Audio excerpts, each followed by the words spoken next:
Hello there, welcome back to Consumer Studies grade 11. So in this video, I want to look at a question on the consumer. So in terms of our question 2.1, it reads start the following case study and answer the questions that follow. So you were given this case study that you need to go through before you start answering the question. Of course, you are given um, the income and expenses, and of course, we have got a column for budget and then actual. So with that, we go to the requirements of question. So before you go to the question, you can go through what you are given in the case study. And in terms of the first part of our question, it reads define the term budget. Basically, a budget comes as a statement of income and expenditure for a set period of time. We can also try to describe it by saying it's a plan which shows how much a person or organization will earn and how much they will need or be able to spend. So that is what we. So basically, we are saying a budget is an estimation that is being made of the income and expenditure, of course, for a period, for a future period to come. So basically, that's what we have, but it has to be a specific period in terms of the income and expenditure in the same financial period. So basically, this is what we have in terms of the budget, but we have also a brief description that we have in terms of the budget, whereby we're saying the budget it's a spending plan or a detailed breakdown of a specific period of time where the income and expenditure are estimated or planned. So what is very important is that under a budget, we are looking at estimated figures in terms of our income and expenditure. So move on to the next part of our question, whereby we are saying give two other sources of income for households in general, excluding salary. So we are not including salary. So what other sources of income in general, which means the ones that we are not given in the case study. We can look for any incomes that we can include, which does not include a salary. So we are saying, in terms of that, we have got a list of other income that we can include. These are the other sources of income whereby we can talk about casual wages as a source of income. We can have social grants as a source of income, pension, UIF, government pension.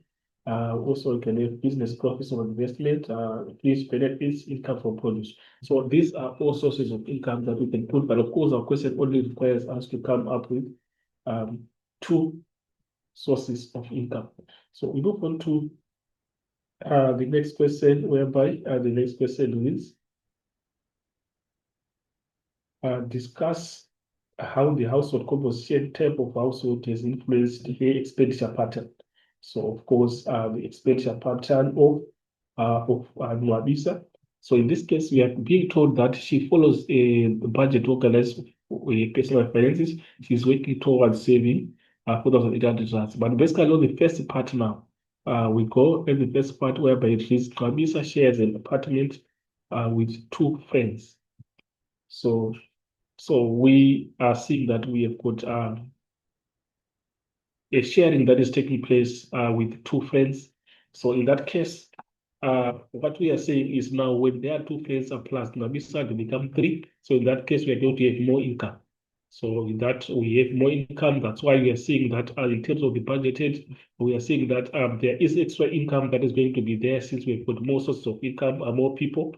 So in that case, we see that spending is also being on entertainment, which is a luxury due to excess, the part of excess income that is there due to more contribution. So basically, that was what we had for that part. So if you go to description that we are given there, I would see that our response is Kabisa shares with two other friends. There are three of them sharing, all three earn income, therefore more disposable income, which is exactly as we're explaining. And then also her expenditure would be on holidays, social activities, and clothing, as she has no dependence. So if we go back here there, you'd see that there is no mention in terms of dependence. So it means that person has also no dependence, which is also a positive in terms of the income levels. So with that now, we move on to the next part now, which is now our 2.1.4, identify two fixed expenses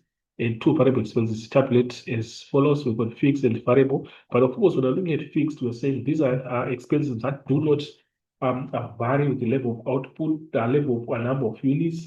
We are saying they remain the same from a period to period. So if you check in terms of the expenses that we have, we look for those expenses that do not change. You'll be paying the same amount from period to period.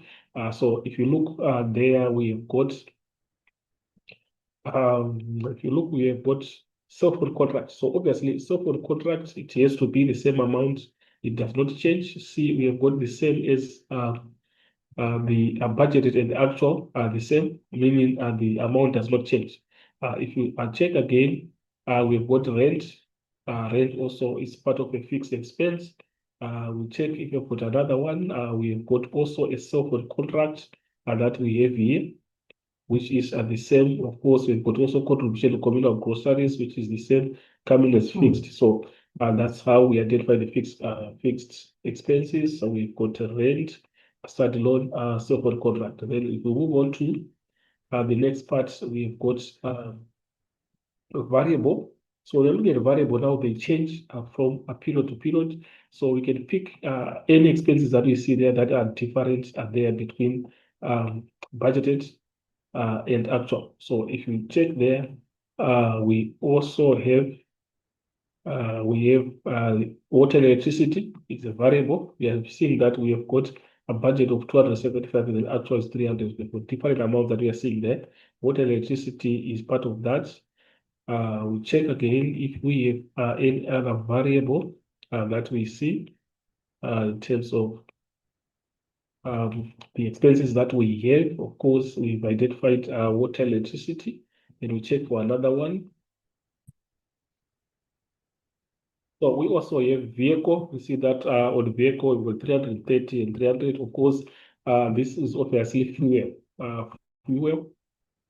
So it's also a variable expense. So in terms of that now, we can see that this is a list that we have variable. We've got electricity, we've got groceries, petrol, toiletries. We also have entertainment. It's part of variable. So this is what we have in terms of fixed and variable. But we go to the next question. And of course, in terms of the next question that we have 2.1.5, whereby you have to evaluate the budget, compare the planned expenses with the actual expenses, and give two corrective steps to balance the budget. So if you look at the budget, you see that the expected income is budget, which is 8,000, and then the actual income is 8,150, was more than what was expected. And then if you look again on the expenditure of water, electricity, more was spent than what was budgeted. So what was budgeted was 275, but what was spent on water, electricity is 300. So we've got an excess expenditure of 25 rands. If you say 300 minus 275, you get 25 rands. So those are some of the evaluations that you should make. And then you make comparisons in terms of where we've got differentials. If you look at online clothing, we've got nothing in terms of budget, which means nothing was budgeted for online clothing purchase, but we have got something actual, which means there was a purchase online and that was not budgeted for, something that we can see that if this was not done, since it was not budgeted for, it was going to lead to a positive balance in terms of the relationship that existed there between our expected income and expenses. So with that now, we work according to those lines and come up with an evaluation according to our 2.1.5, whereby now we are saying these are the points that we have shared: 8,150 to spend and spend 8,355. So basically, this is a scenario that we have. So what was actually spent, we can just go back there. So if you add what was actually spent, we are adding now 400 plus 2,500 plus 300 plus 2,000 plus 1,600 plus 340 plus 300 plus 230 plus 375 plus 300. Then we get a total of what was actually spent, which is giving us a total of 8,355. So this is exactly what we have. So in terms of when we have such a scenario, we are going to say our 8,355, and then you subtract your 8,150, then you're going to get a deficit of 345. It means more was spent than the income. So basically, that's what we have on that part. She spent more than planned on water and electricity, 25 rands more, and 50 rands more on entertainment. So if we refer back to entertainment, we see that on entertainment, what was budgeted for was 325, but what was actually spent is 375. So more was spent than what was budgeted on entertainment. That's part of the evaluation again. We've got a further evaluations that we see there. Then in terms of corrective steps now, what should have been done? So that online clothing should not have been undertaken since it's leading to the budget not to balance. Then also, if she wanted the clothing, she could cut down on entertainment. Check if she could buy luxuries instead of if she should buy luxuries instead of groceries. So these are some of the corrective steps that we can come up with. That instead of entertainment, and that was so instead of the online, that was done again, that was not supposed to be done. If actually that was necessary of buying online, there was supposed to be a cut on entertainment, and then that money was supposed to be used online since it was not budgeted for. So also, she should aim to save 800 rands, that is 10%. She has not put money aside for the unexpected emergency, so there's no money set aside according to the budget that we have. Yeah, she may save a bit by watching a movie at home, not eating out. So those are some of the recommendations that are there in terms of correcting the deficit that is transpired. So going back to this point that we have here, it reads she should aim to save 800 rands, which is 10%. So basically, 10% should be saved. There are no savings that we are seeing on the budget. So in terms of saving 10%, we come here, you see that the budget was 8,000. So there was supposed to be a 10%, which was supposed to be budgeted 10% times 8,000. And then if you calculate it like that, you get your 800. So this is the 800 that was supposed to be saved. So savings were supposed to be part of the budget. So in this case now, that's why we are getting our 800 on that part. So this is what we have. So basically, this is our evaluation that we have in terms of the budget that we have. So this is the last question that we have on that part. We go to the next question where please read the case study below and answer the question that follows. So of course, you are given a case study that you need to read. Then the question now reads, first question, I give the two disadvantages for Shane using a credit card for his purchases. So we have to refer back to the case study that we have. So going to our case study, you see that on this part, it reads he spent over his credit limit again and you owe the bank interest on the outstanding amount. So we see that that's another disadvantage of credit card, that it has got high interest rates as indicated by this sentence. So that's one of the disadvantages of using a credit card. So we have all those disadvantages also as articulated in our answer section, as we are saying. The first one is saying you pay interest if it does not pay the bank back by the given date of the month. So obviously, we are seeing that that balance is in a negative since more was purchased. So in that case, it's going to attract interest. But if those interests are not paid, if that amount is not paid, it's going to attract some interest, some penalties, which is a disadvantage. Also, interest rates is high in credit cards, so it's another disadvantage. It is easy to overspend when you have a credit card. That's also a disadvantage. Using the card irresponsibly leads to debt. So these are disadvantages that are being deduced from the use of credit cards. So moving on to the next question. The next question that we have, we can check what we have. The next question saying, identify the credit provider in this case study. So if you go back to the case study and try to see what credit provider do we have, and of course, this is our case study. If you go through, you'll see that we have the bank as stated in the case study, that the bank is the credit provider. Since this credit card is being transacted, and the bank is the one that is having the money. So whatever the deductions are taking place, they are taking place in the bank. So the bank is the credit provider.